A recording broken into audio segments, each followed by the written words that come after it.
At one with the power of the American landscape and renowned for the patient skill and timeless beauty of his work, photographer Ansel Adams has been visionary in his efforts to preserve this country's wild and scenic areas, both on film and on earth.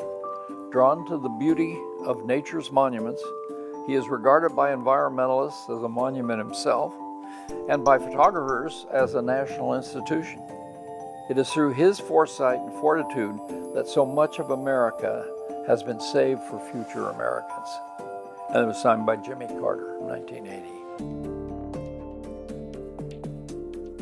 I'm Michael Adams, and I'm very happy to be here today to talk to you about my father and some of his experiences in the Sierra Nevada and, to a certain extent, a mineral king.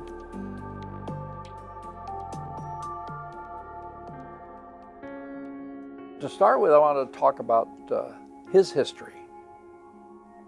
Ansel was born in 1902 in San Francisco and grew up west of the Golden Gate on sand dunes. He was somewhat of a sickly child. He had difficulty in school.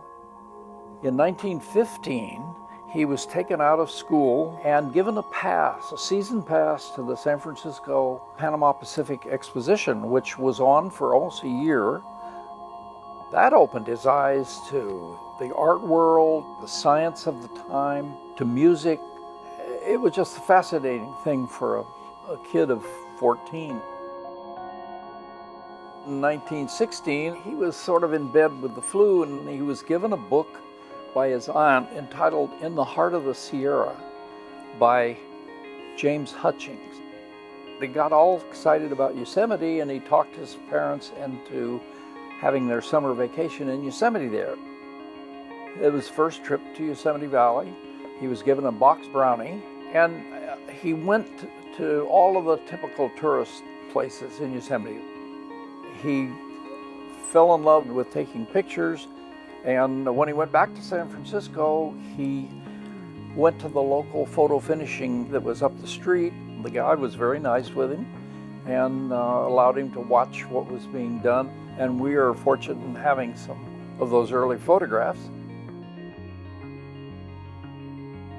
He went back with his father the following year, and he went back to Yosemite every year of his life after that. In 1919, the Sierra Club was needing somebody to manage the LeConte Memorial Lodge in Yosemite, and he got that job and was able to do that for 4 summers. Frank Holman, Uncle Frank, taught him a lot about camping, and he invited Ansel along, and they went into the back country using a burro. And there's a funny story of him sending a cable to his father that he had this opportunity to buy the burro for $20 and he could sell it the next year. And well, his father sent him the money and he bought a burro. He wasn't serious about photography at that time. He had taken up the piano and was sort of planning on being a concert pianist as a career. The 2.5-minute audio presented here was Ansel playing the piano in 1945. He met my mother, who was the daughter of a landscape painter. And they also had an upright piano in their studio at that time, and Ansel was invited to practice there. So he met this young lady, Virginia, in 1921. They had a whirlwind courtship of 8 years.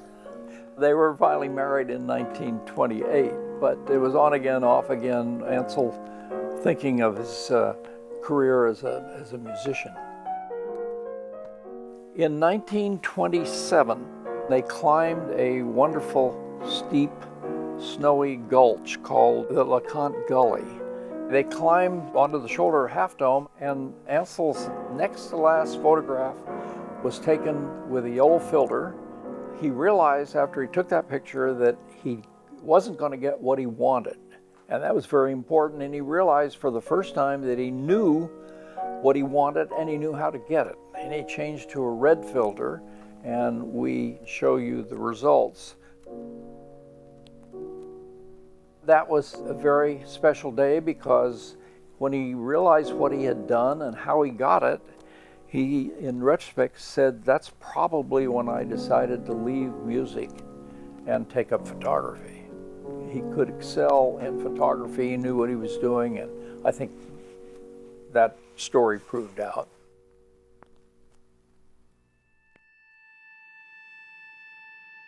Michael and Ann in the Yosemite Valley by Virginia and Ansel Adams. This book tells the story of two children who grew up in the majestic Yosemite Valley in the heart of Yosemite National Park. Ansel Adams made the photographs, Virginia Adams wrote the original text. This is Michael and this is Ann. They live most seasons in the Yosemite Valley and the mountains of California. Summer is their favorite time of the year. It's fun to look back on it and to be a part of it.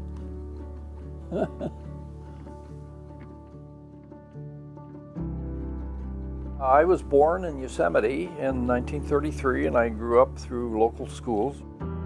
My dad, he exposed me to really neat things through his photography, but the photography side of it was incidental. I enjoyed going to Yellowstone and Grand Tetons and Grand Canyon and just seeing it. He took me out of school in the fall of '41 and I traveled with him to the Southwest.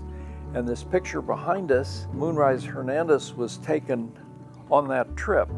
On a late afternoon, we were traveling back to Santa Fe. He saw the image that he wanted. We pulled over suddenly, hurry, we're gonna lose the light, and everything was going well, except he couldn't find his light meter, but he set the exposure based on his knowledge that the moon radiated 250-foot candles. That was the luminance of the moon, and one picture was taken. By the time he could take a second one, the light was gone from the foreground.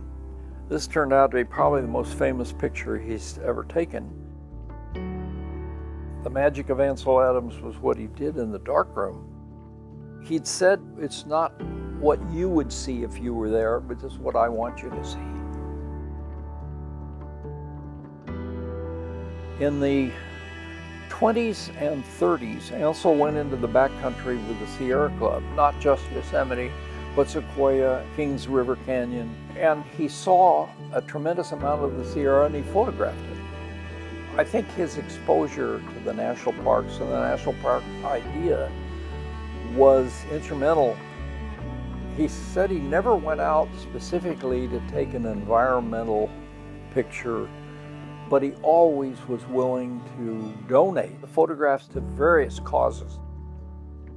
The Sierra Club asked him to take them back to Washington, D.C. and show them to congressmen and senators in the 30s. That book and the photographs he showed worked because President Roosevelt signed that bill in 1940, making Kings Canyon National Park. We have here a collection of most of Ansel's books, some in several languages. He was very happy to share what he had learned. He couldn't teach everybody, but he could certainly produce books. He enjoyed people. He would write a play for a trip in the Sierra Club related to where they were and where they were going, and there was usually a takeoff on a Greek tragedy or something. He liked to tell jokes. He was a fun guy to be around. In 1979, he got on the cover of Time magazine, and that was probably when things really perked up for him. His income before wasn't that great. Ansel passed away in 1984. And in 1985, there was a dedication of Mount Ansel Adams in Yosemite. And in August of '85, a little over a year after Adams' death, a crowd of several hundred people gathered near Soda Springs in Yosemite's Tuolumne Meadows. At the same spot, in the summer of 1889, John Muir and Robert Underwood Johnson had camped under the stars and planned for the meadow's protection as a national park. Novelist and historian Wallace Stegner to find the link between John Muir and Ansel Adams. A place is not fully a place until it has had its poet. Yosemite and the Sierra Nevada have had two great poets, Muir and Adams. In consequence, I think these mountains are better understood, held worthier of respect and protection than they would be if those two had never looked on them in reverence and been delighted with spring dogwood blossoms, exhilarated by glacial pavements, dazed by half-mile cliffs, and glorified by snow peaks blossoming like roses in the dawn. In 1986, the family took a pack trip into the Mount Ansel Adams area, the Lyle Fork of the Merced River in Yosemite National Park, and we took his ashes, and they're up on that mountain. Shortly thereafter, the Sierra National Forest area just to the south of Yosemite, and the border that we are looking at in that photograph is the border between Yosemite National Park and the Ansel Adams Wilderness, now of the Sierra National Forest. I Googled Ansel and there were something like 22 million hits. I mean, it's amazing how popular he is so many years after he passed away. But I'm proud of him, and I think he did a great job, and I'm pleased that he was finally really recognized.